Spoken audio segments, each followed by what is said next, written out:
আপনার স্ত্রীকে জিন্দা কবর দিয়েছেন আর এটা সোশ্যাল মিডিয়ায় ভাইরাল হয়েছে। একজন ভিডিও করে এটা ছাড়ছে।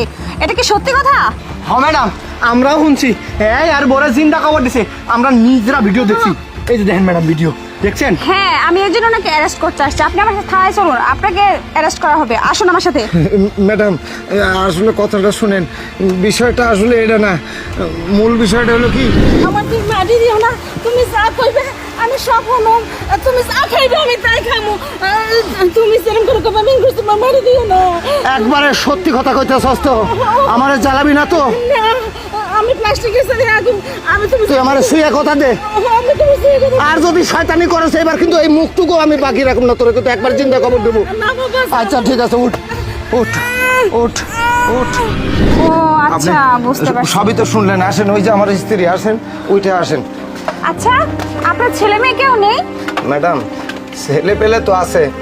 তো একজন বরিশাল থাকে, একজন চট্টগ্রাম থাকে, দুজনই ভালো চাকরি করে ম্যাডাম। কিন্তু ঘটনা হয়েছে এই যে আমার ওয়াইফটা, সে আমার অর্ধাঙ্গিনী, আমি তার স্বামী। কিন্তু আমি কষ্ট করে, এত কষ্ট করে পোলাপানকে লেখাপড়া শিখায় চাকরি বাকরিতে ঢুকাই দিছি। কিন্তু এই মানুষটা 7-8 বছর ধরে অসুস্থ হয়েছে।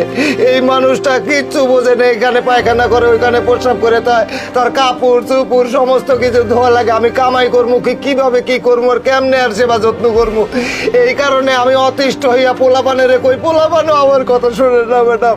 এই কারণে আমি অতিষ্ঠ হইয়া মনে করছি আল্লাহ যা করে করুক, আমি হারে জিন্দা খবর দেবো। এই রাগে আমি লয়ে গেছিলাম।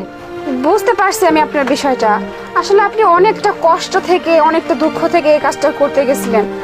আজকালকার দিনে হয়েছেও সন্তানেরা বাপ মাকে দেখে না, অথচ এই বাপ মা একদিন তাদের কত কষ্ট করে লেখাপড়া শিখিয়ে মানুষের মতো মানুষ করে। আর আমাদের সমাজের মানুষগুলো হয়েছে তেমনি, দেখছে যে একজন লোক তার স্ত্রীকে জিন্দা কবর দিচ্ছে, অথচ তাকে সাহায্য না করে, তাকে না বুঝিয়ে, তার পাশে না দাঁড়িয়ে সেটা ভিডিও করে সোশ্যাল মিডিয়ায় ভাইরাল করে দিচ্ছে। হায় রে আমাদের সমাজটা একদম রসাতলে গেছে। এই সোশ্যাল মিডিয়ার যুগে এসে মানুষ যে অমানুষ হয়ে যাচ্ছে। এই একজন অ্যাক্সিডেন্ট হলো, ওখানে না বাঁচিয়ে, না সাহায্য করে ভিডিও করে ছাড়তেছে। একটা মানুষ মারা যাচ্ছে, তাকে সাহায্য না করে ভিডিও করে ছাড়তেছে।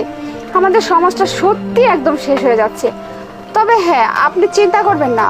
আপনি যেহেতু এত কষ্ট থেকে এই কাজটা করতে গেছিলেন, আমরা প্রশাসনের লোক আপনার পাশে থাকার চেষ্টা করব।